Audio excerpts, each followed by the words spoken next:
Hello Prince residential senior secondary school की online क्लासों में आप सभी का स्वागत है। प्रिंस की स्कूल एकमात्र आपके एरिया में सबसे अच्छा उत्कृष्ट परिणाम देने वाला विद्यालय है और उसकी ऑनलाइन क्लासें भी बहुत शानदार चल रही हैं। टेक्नोलॉजी शिक्षा देने वाला एकमात्र विद्यालय प्रिंस स्कूल। तो आइए मैं आर.के. शर्मा आपको व्यवसाय अध्ययन के बारे में जानकारी देता हूँ। और उसमें कल मैंने आपको 2 विधियों के बारे में चर्चा की थी। विक्रय संवर्धन की 2 विधियाँ, जिसमें एक उपभोक्ता संवर्धन विधि, एक व्यापारी संवर्धन विधि। उसके बाद उपभोक्ता संवर्धन विधि के बारे में चर्चा कर रहे थे। तो देखिए, उपभोक्ता संवर्धन विधि में सबसे पहला जो पॉइंट है वो है मुक्त नमूने के रूप में वितरण। उपभोक्ता संवर्धन की इस विधि के अंतर्गत किसी भी नए ब्रांड को बाजार में लाते समय ग्राहकों को वस्तुओं के नमूने वितरित किए जाते हैं। नमूने की सहायता से उपभोक्ता वस्तु के गुण, प्रयोग और उपयोगिता की जांच करता है। उससे खरीदने का निर्णय ले सकता है। नमूने का वितरण घर घर जा कर के या कार्यालय या दुकान, अन्य चौराहे पे भी किया जा सकता है। तो सबसे पहला इसमें ये बताया गया कि मुक्त नमूने के रूप में वितरण किया जाता है। जब कोई कंपनी माल बना देती है, नया ब्रांड बनाती है, तो उससे पहले संवर्धन विधि क्या करती है? उससे पहले ग्राहकों को वस्तु के नमूने वितरित किए जाते हैं, फिर उसका प्रचार किया जाता है। उपभोक्ता को जब नमूने प्रस्तुत किए जाते हैं तो उपभोक्ता उस वस्तु के गुण, प्रयोग और उपयोगिता की जांच कर सकता है। उसके गुण, प्रयोग, उपयोगिता की जांच कर सकता है। फिर जांच करने के बाद वह जो उपभोक्ता है उस वस्तु को खरीदने का निर्णय ले सकता है। तो नमूने का वितरण घर घर जा कर के या कार्यालय के माध्यम से या दुकान के माध्यम से या चौराहे पे भी किया जा सकता है, उसका प्रचार किया जा सकता है। तो उपभोक्ता संवर्धन विधि ये कहती है कि पहले जो माल, जो ब्रांड आपने बनाया है, उसको पहले ग्राहकों के पास पहुंचाओ, उस वस्तु के नमूने पहुंचाओ। ग्राहक उसके गुण, प्रयोग आदि की सहायता से उस वस्तु को खरीदने का निर्णय लेगा और उस वस्तु का प्रचार आप चाहे कार्यालय के माध्यम से, दुकान के माध्यम से या चौराहे पे भी किया जा सकता है किया जा सकता है। इसके बाद दूसरा है प्रतियोगिताएं।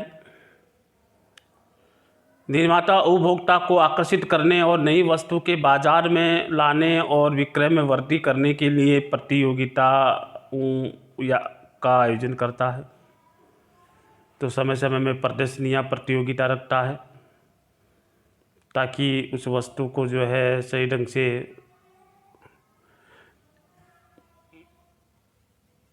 लोगों को दिखाया जा सके। तो प्रतियोगिता माने कंपनी समय समय पर प्रतियोगिताओं का भी आयोजन करता है ताकि उसका प्रचार भी हो सके और जो प्रतियोगिता में विजय रहता है उस ग्राहक को नगद राशि या कंपनी का उत्पाद उसको देने की कोशिश करते हैं ताकि कंपनी का प्रचार भी हो सके।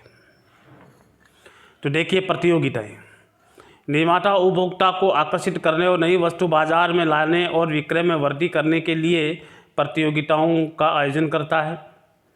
प्रतियोगिता में विजय रहने वाले ग्राहकों को राशि और कंपनी का उत्पाद या कहीं घूमने का भी कूपन दिया जाता है ताकि वो व्यक्ति घूम सके। जैसे सुविधा प्रदान की जाती है। प्रतियोगिताएं इस प्रकार की होती है जो निम्न है। देखिए,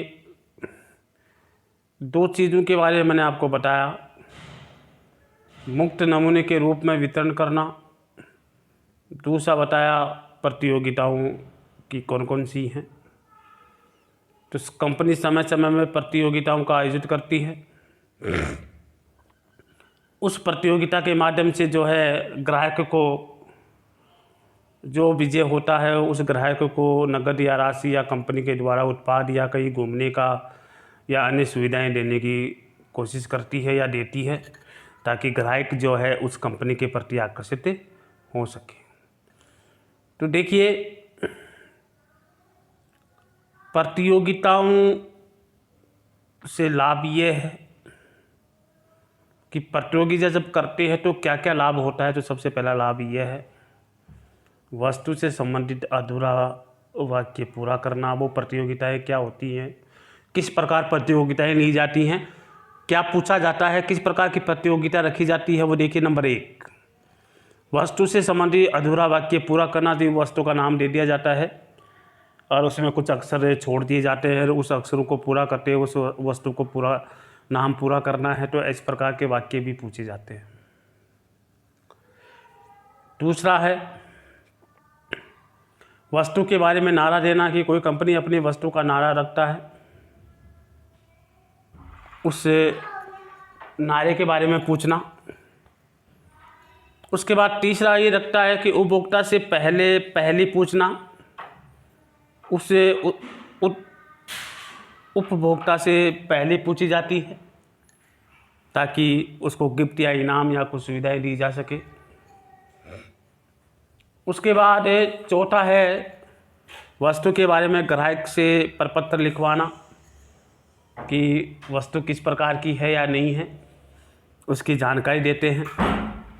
वस्तु के बारे में ग्राहक से प्रपत्र लिखवाना होता है कि वस्तु में क्या विशेषता है, कैसी है, क्या नहीं है। तो उस ब्रांड के बारे में ग्राहक को सूचना देना। फिर उस ग्राहक जो कमियां रहती है वो ग्राहक उस वस्तु के बारे में बताता है। तो ये 4 चीज़ें जो है प्रतियोगिता में शामिल की जाती हैं, जो आपके सामने मैंने बताया है। ये 4 चीज़ें, तो सबसे पहले वस्तु से संबंधित अधूरा वाक्य पूरा करना, दूसरा वस्तु के बारे में नारा पूछना, तीसरा उपभोक्ता से पहले हल करना, और चौथा है वस्तु के बारे में ग्राहक से प्रपत्र लिखवाना। ये प्रतियोगिता में ये चीज़ें पूछी जाती हैं। तीसरा है गठे मूल्य पर विक्रय। उपभोक्ता संवर्धन की ये विधि सबसे लोकप्रिय विधि मानी जाती है। विशेष अवसरों पे क्या होता है, छूट दी जाती है। जैसे दीपावली आती है, नव वर्ष आता है, गांधी जयंती आती है, आदि आदि अवसरों पर निर्माता उत्पाद के उसके मूल्य से कम मूल्य पर उसको बेचा जाता है, छूट दी जाती है। तो ये भी एक उपभोक्ता विक्रय संवर्धन विधि मानी जाती है।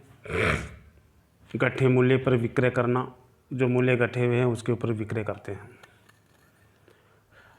जैसे एक जूता कंपनी बनाने वाली कंपनी द्वारा 5% तक जूते के ऊपर छूट या कोई वस्तु के ऊपर छूट दी जाती है, 10%, 20%, 30%, 40%, 100% जो भी छूट दी जाती है वो गठे मूल्य पर दिया जाता है, गठे मूल्य कहलाती है, ताकि कंपनी का प्रोडक्ट बिक सके। चौथा है कूपन। कूपन में उपभोक्ता को वस्तु खरीदने पर छूट दी जाती है।